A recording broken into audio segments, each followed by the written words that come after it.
Class का आपका सबसे पहला प्रश्न है, पानी पीकर जात पूछना इसका क्या अर्थ है यह आपको बताना है। तो यहाँ पर कि इसका राइट आंसर हो जाएगा कि काम निकलने के बाद सोचना।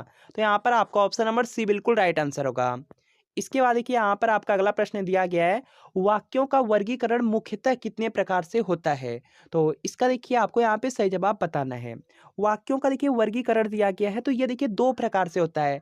पहला आपका रचना के आधार पर होता है, दूसरा होता है अर्थ के आधार पर। तो यहाँ पर क्या हो जाएगा, आपका ऑप्शन नंबर ए बिल्कुल राइट आंसर होगा, दो। तो यहाँ पे ए राइट आंसर है। अगला देखिए प्रश्न आपका दिया गया है, भाव युक्त शुद्ध अनुवाद कीजिए। आई वॉज ओवरजॉयड, इसका यहाँ पर क्या अनुवाद करना है, हिंदी में आपको कन्वर्ट करके बताना है।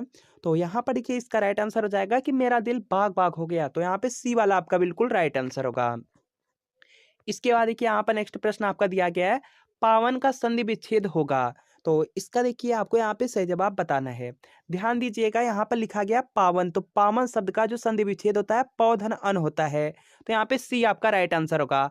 अगर आपसे देखिए पवन का संधि विच्छेद पूछा जाता है तो पोधन अन होता है, याद रखेंगे, बहुत ज्यादा इंपॉर्टेंट है, यहाँ से प्रश्न पूछे जाते हैं। इसके बाद देखिए यहाँ पर नेक्स्ट है कि शुद्ध शब्द चुनिए। तो इसका देखिए आपको यहाँ पे सही जवाब बताना है।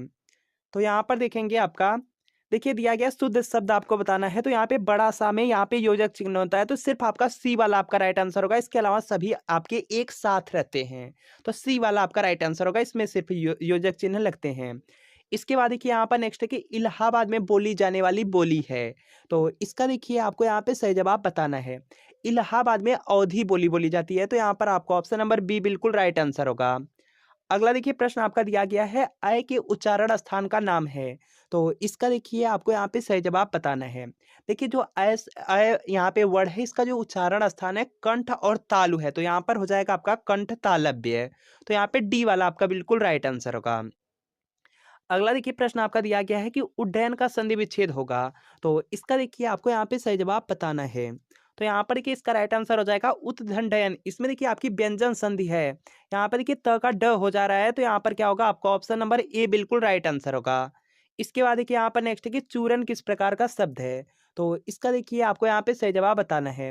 देखिए जो चूरन दिया गया है यह देखिए आपका तद्भव शब्द है। इसका तत्सम होता है, चूड़ होता है, और यह देखिए क्या है, तद्भव शब्द है। तो यहाँ पे डी आपका राइट आंसर होगा। अगला देखिए प्रश्न आपका दिया गया है, बहुत ज्यादा इंपॉर्टेंट भी है। चौकड़ी भूल जाना मुहावरे का अर्थ है। तो इसका देखिए आपको यहाँ पे सही जवाब बताना है। चौकड़ी भूल जाना, इसका देखिए अर्थ होता है कि कोई आपको राह न सूझना। तो यहाँ पे ए आपका बिल्कुल राइट आंसर होगा। अगला देखिए प्रश्न है कि वैमनस्य का विलोम शब्द होगा। तो इसका देखिए आपको यहाँ पे सही जवाब बताना है। वैमनस्य दिया गया है, इसका विलोम शब्द होता है सौमनस्य होता है। तो यहाँ पे बी वाला आपका राइट आंसर होगा। जस दुल्हा तस बनी बराता कहावत का अर्थ है। तो इसका देखिए आपको यहाँ पे सही जवाब बताना है। तो यहाँ पर देखिए इसका राइट आंसर हो जाएगा, जैसे खुद है वैसे उसके साथी भी हैं। तो यहाँ पे बी वाला आपका बिल्कुल राइट आंसर होगा। इसके बाद देखिए यहाँ पर नेक्स्ट प्रश्न दिया गया है, जो धरती फोड़कर जन्मता है। तो इसका देखिए आपको यहाँ पे सही जवाब बताना है। जो धरती को फोड़कर जन्मता है वह देखिए उद्भिज कहा जाता है। तो यहाँ पे डी वाला राइट आंसर होगा। इसके बाद देखिए यहाँ पर नेक्स्ट प्रश्न दिया गया है कि पृष्ठांकन का अंग्रेजी अनुवाद होगा। तो इसका देखिए आपको यहाँ पे सही जवाब बताना है। तो यहाँ पर कि इसका राइट आंसर हो जाएगा एंडोर्समेंट हो जाएगा, और यहाँ पर देखेंगे डी में दिया गया है डी राइट आंसर। इनमें मूक का अनेकार्थक शब्द कौन सा नहीं है। तो इसका देखिए आपको यहाँ पे सही जवाब बताना है। देखिए मूक दिया गया है, मूक का देखिए जो अनेकार्थक शब्द है या इसका जो समानार्थक है वह देखिए क्या होता है। मूक का अर्थ होता है गूंगा या चुप रहना या विवश रहना।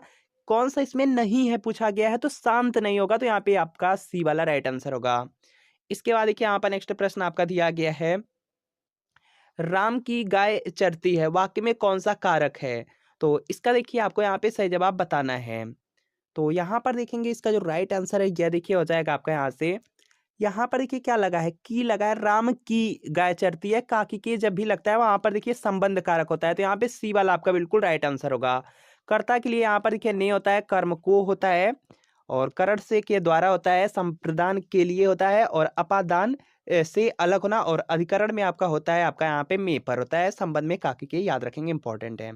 इसके बाद देखिए यहाँ पर नेक्स्ट है कि वह बहुत अच्छा लड़का है। इसमें देखिए दिया गया है में, वह में कौन सा सर्वनाम है। तो इसका देखिए आपको यहाँ पे सही जवाब बताना है। तो यहाँ पर देखेंगे इसका जो राइट आंसर है यह देखिए हो जाएगा निश्चयवाचक। वह देखिए क्या है, वह देखिए आपका निश्चयवाचक सर्वनाम के अंतर्गत आता है। तो यहाँ पे ए आपका राइट आंसर होगा। इसके बाद देखिए यहाँ पर नेक्स्ट देखिए अनुमान का विशेषण होगा। तो इसका देखिए आपको यहाँ पे सही जवाब बताना है। अनुमान का देखिए जो विशेषण शब्द होगा अनुमानित हो जाएगा, तो यहाँ पे ए आपका राइट आंसर होगा। अगला देखिए प्रश्न आपका दिया गया है कि जब पानी बरसता है तब मेढक बोलते हैं। इसमें जब पानी बरसता है कौन सा वाक्य है? तो इसका देखिए आपको यहाँ पे सही जवाब बताना है। यह देखिए क्रिया विशेषण का उपवाक्य है। जब पानी बरसता है यह देखेंगे आपका क्रिया विशेषण का उपवाक्य है, तो यहाँ पे सी आपका राइट आंसर होगा। अगला देखिए प्रश्न है कि इनमें से स्वर का पर्यायवाची कौन सा नहीं है? तो इसका देखिए आपको यहाँ पे सही जवाब बताना है। स्वर्ग का पर्यायवाची कौन सा नहीं है? स्वर्ग का देखिए जो पर्यायवाची होता है त्रिदशालय होता है, गौ होता है, नाक होता है, त्रिदिव नहीं होता है। तो यहाँ पे बी वाला आपका राइट आंसर होगा। इसके बाद देखिए यहाँ पर नेक्स्ट है कि महादेवी वर्मा को किस पुस्तक पर ज्ञानपीठ पुरस्कार मिला था? बहुत ज़्यादा इंपॉर्टेंट है। और यहाँ पर देखिए इसका राइट आंसर हो जाएगा यामा के लिए मिला था। ऑप्शन नंबर डी इसका बिल्कुल राइट आंसर होगा। काफ़ी ज़्यादा इंपॉर्टेंट है, आपके कांस्टेबल एग्जाम में पूछा जा सकता है। इसके बाद देखिए यहाँ पर नेक्स्ट है कि सुमित्रा में प्रत्यय होगा। तो इसका देखिए आपको यहाँ पे सही जवाब बताना है। सुमित्रा दिया गया है, सुमित्रा शब्द में प्रत्यय देखिए आपका हो जाएगा आ प्रत्यय। प्रत्यय आप जानते हैं कि यह शब्दांश होता है और शब्दों के अंत में लगा होता है। तो यहाँ पर आपका ऑप्शन नंबर ए बिल्कुल राइट आंसर। साकेत महाकाव्य के रचयिता हैं। तो इसका देखिए आपको यहाँ पे सही जवाब बताना है। साकेत महाकाव्य काफी आपका फेमस है और काफी ज्यादा इंपॉर्टेंट भी है। साकेत महाकाव्य के रचयिता हो जाएंगे Maithili Sharan Gupt. Option number C में है, तो सी आपका राइट आंसर। अगला देखिए प्रश्न आपका दिया गया है, जो कवि लोकप्रिय होता है उसका सम्मान सभी करते हैं। इस वाक्य का सरल वाक्य होगा। तो इसका देखिए आपको यहाँ पे सही जवाब बताना है। तो यहाँ पर देखिए इसका राइट आंसर हो जाएगा लोकप्रिय कवि का सम्मान सभी करते हैं। तो यहाँ पे बी वाला आपका राइट आंसर होगा। इसके बाद देखिए यहाँ पर नेक्स्ट है कि सरासर में कौन सा समास है? तो इसका देखिए आपको यहाँ पे सही जवाब बताना है। सरासर दिया गया है, इसमें देखिए आपका हो जाएगा बेभाव समास। तो यहाँ पे सी राइट आंसर होगा। अगला देखिए प्रश्न आपका दिया गया है, मैंने रमेश से पत्र लिखवाया, इस वाक्य में लिखवाया कौन से प्रकार की क्रिया है? तो इसका देखिए आपको यहाँ पे सही जवाब बताना है। लिखवाया जो दिया गया है यह देखेंगे प्रेरणार्थक क्रिया है। तो यहाँ पे सी आपका राइट आंसर होगा। अगला देखिए प्रश्न है कि कवि मलिक मोहम्मद जायसी द्वारा रचित पद्मावत पद्मावत की यहाँ पे भाषा है। तो इसका देखिए आपको यहाँ पे सही जवाब बताना है। तो यहाँ पर देखिए इसका राइट आंसर हो जाएगा अवधि। ऑप्शन नंबर बी में है, तो बी राइट आंसर। दिग्दर्शन का यहाँ पे संधि विच्छेद होगा, यह आपको बताना है। तो यहाँ पर देखेंगे इसका राइट आंसर हो जाएगा दिग्धन दर्शन हो जाएगा। तो यहाँ पर आपका ऑप्शन नंबर डी बिल्कुल यहाँ पर राइट आंसर होगा, यह भी इंपॉर्टेंट है। शुद्धवर्तनी चुनिए। तो इसका देखिए आपको यहाँ पे सही जवाब बताना है। यहाँ पर क्या आशीर्वाद शब्द लिखा गया है, कौन सा आपका बिल्कुल शुद्ध लिखा गया, शुद्ध वाला आपको बताना है। तो यहाँ पर देखेंगे जो आपके ऑप्शन नंबर ए में है यह देखिए शुद्ध है। तो यहाँ पे ए वाला आपका बिल्कुल राइट आंसर होगा, इंपॉर्टेंट है। इसके बाद देखिए यहाँ पर नेक्स्ट प्रश्न दिया गया है, आंखों में धूल झोंकना मुहावरे का अर्थ है। तो इसका देखिए आपको यहाँ पे सही जवाब बताना है। आंखों में धूल झोंकना, तो यहाँ पर देखिए क्या हो जाएगा, धोखा देना। ऑप्शन नंबर बी में है, तो बी आपका राइट आंसर होगा। अगला देखिए प्रश्न है कि स का उच्चारण स्थान है। तो इसका देखिए आपको यहाँ पे सही जवाब बताना है। स का देखिए उच्चारण स्थान तालु है। तो यहाँ पे बी आपका राइट आंसर होगा। और ताल के अंतर्गत च वर्ग में जितने भी वर्ड आते हैं सभी का उच्चारण स्थान तालु ही है। कंठ दिया गया है, क वर्ग के अंतर्गत जितने भी वर्ड आते हैं सभी का उच्चारण स्थान कंठ है। इसके बाद देखिए यहाँ पर नेक्स्ट दिया गया है, यहाँ पे देखिए मूर्धा दिया गया है, ट वर्ग के अंतर्गत जितने भी वर्ड आते हैं सभी का उच्चारण स्थान मूर्धा है, दंत है। तो दंत में देखिए त वर्ग आ जाएगा। इसके बाद देखिए यहाँ पर नेक्स्ट कि हाथी किस प्रकार का शब्द है? तो इसका देखिए आपको यहाँ पे सही जवाब बताना है। हाथी दिया गया, हाथी आपका तद्भव शब्द है। तो यहाँ पे बी आपका राइट आंसर होगा। पुजारी भगवान पीताम्बर की पूजा कर रहा है, यहाँ पीताम्बर पद समास है। तो इसका देखिए आपको यहाँ पे सही जवाब बताना है। तो यहाँ पर देखिए इसका राइट आंसर हो जाएगा आपका बहुब्रीहि समास हो जाएगा। और बहुब्रीहि दिया गया है यहाँ पर बी में, तो बी। अगर आप 2024 में बिहार बीएड एंट्रेंस एग्जाम देना चाहते हैं और सरकारी कॉलेज से बीएड करना चाहते हैं, तो चच्चू पब्लिकेशन बिहार एंट्रेंस एग्जाम के लिए बहुत ही महत्वपूर्ण स्टडी गाइड बुक लेकर आया है, जिसमें आपको 2100 प्लस महत्वपूर्ण प्रश्न मिलेंगे और इसी बुक में आपको 6 साल का सॉल्व पेपर मिल जाएगा। और इस बुक में सभी सब्जेक्ट दिए गए हैं, आप यहाँ पर देख सकते हैं। और यहाँ पर देख सकते हैं यह आपकी कंप्लीट स्टडी गाइड बुक होने वाली है। और यहाँ पर देखेंगे सबसे पहले आपका पाठ्यक्रम दिया गया है। पाठ्यक्रम में आप देख सकते हैं सबसे पहले देखिए आपका यहाँ पे इंग्लिश दिया गया है, हिंदी दिया गया है, उसके बाद रीजनिंग है, इसके बाद जीके है, इसके बाद टीचिंग एप्टीट्यूड के प्रश्न दिए गए हैं। सब कुछ आपका बिल्कुल डिटेल में दिया गया है। इसके अलावा आप देखेंगे इसी बुक में आपको 2023 का आपको सॉल्व पेपर मिल जाएगा। 2022-21 का जितने भी आपके प्रीवियस ईयर क्वेश्चन पेपर है सब आपको इसी में मिल जाएंगे। इसके अलावा इसी बुक में आपका यहाँ पे जो भी आपके चैप्टर है सभी का बिल्कुल यहाँ पे डिटेल में एक्सप्लेनेशन के साथ दिया गया है। और इसी बुक में आपको आंसर शीट भी मिल जाएगी। अगर इस बुक को आप यहाँ पे बाई करना चाहते हैं तो अपने नज़दीकी किसी भी बुक स्टोर से बाई कर सकते हैं। इसके अलावा अगर ऑनलाइन परचेज करना चाहते हैं तो वीडियो के नीचे डिस्क्रिप्शन बॉक्स में आपको लिंक मिलेगी, लिंक को क्लिक करके इस बुक को आप परचेज कर सकते हैं।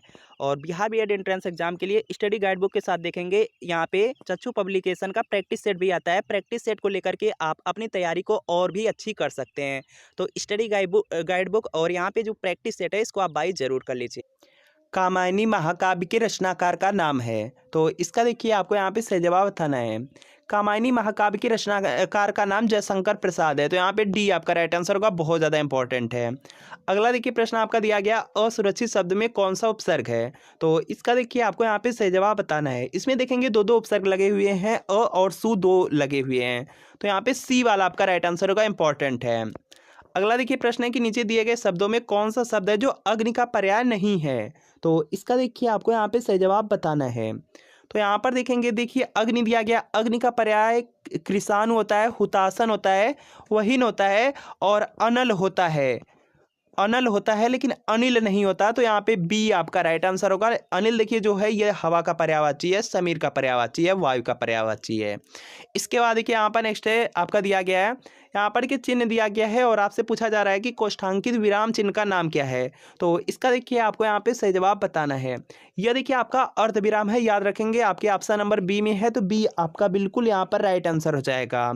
यहाँ पर देखिए जो आपका बी वाला है यह आपका बिल्कुल राइट आंसर होगा। कोई आदमी धन की चाहत रखता है तो कोई संतान की, उपर्युक्त वाक्य के आधार पर नीचे दिए गए कौन से शब्द भेद अशुद्ध हैं, तो इसका देखिए आपको यहाँ पे सही जवाब बताना है। यहाँ पर देखेंगे कोई शब्द को अंडरलाइन किया गया है, तो यहाँ पर देखेंगे पहला दिया गया प्रथम कोई शब्द सार्वनामिक विशेषण है। देखिए जो प्रथम कोई शब्द है यह देखिए आपका यहाँ पे सार्वनामिक विशेषण है, तो यह देखिए आपका सही है। इसके बाद देखिए दिया गया दूसरी बार जो आपका यहाँ पे कोई शब्द आया हुआ है यह सर्वनाम है, तो यह भी देखिए आपका सही है। इसके अलावा यहाँ पर देखिए दिया गया है कोई यहाँ पे दोनों बार आया कोई शब्द सर्वनाम है, तो यहाँ पर देखेंगे यह आपका गलत हो जाएगा। इसके बाद देखिए दिया गया है कोई शब्द का प्रयोग सर्वनाम और विशेषण दोनों के रूपों में हो सकता है, तो यह भी सही है। आपसे देखिए पूछा गया है कौन सा शब्द भेद है जो अशुद्ध है, गलत वाला आपसे पूछा गया है, तो गलत वाला पूछा गया है, तो यहाँ पे सी वाला आपका राइट आंसर होगा। अगला देखिए प्रश्न आपका दिया गया है महाधन इसका संधि रूप होगा, तो इसका देखिए आपको यहाँ पे सही जवाब बताना है। महाधनीश दिया गया, महाधनीश से आपका महेश बनेगा, तो यहाँ पे सी आपका राइट आंसर होगा। अगला देखिए प्रश्न है कि निम्नलिखित में से कौन सा है जो भाववाच्य का उदाहरण है, तो इसका देखिए आपको यहाँ पे सही जवाब बताना है। भाववाच्य यहाँ पर भाववाच्य का मतलब होता है कि जो क्रिया होगी वह भाव के अनुसार लगाई गई हो, तो यहाँ पर क्या हो जाएगा कि मुझसे गाया नहीं जाता, तो यहाँ पे बी आपका राइट आंसर होगा। तो फ्रेंड आपको बताना है कि इन 40 प्रश्नों में कितने प्रश्न आपके बिल्कुल सही हुए, या कमेंट आप लोग जरूर कीजिएगा। और अगर वीडियो अच्छा लगा हो वीडियो को लाइक कर दीजिए, चैनल पर नए हैं चैनल को सब्सक्राइब आप लोग जरूर कर लीजिए।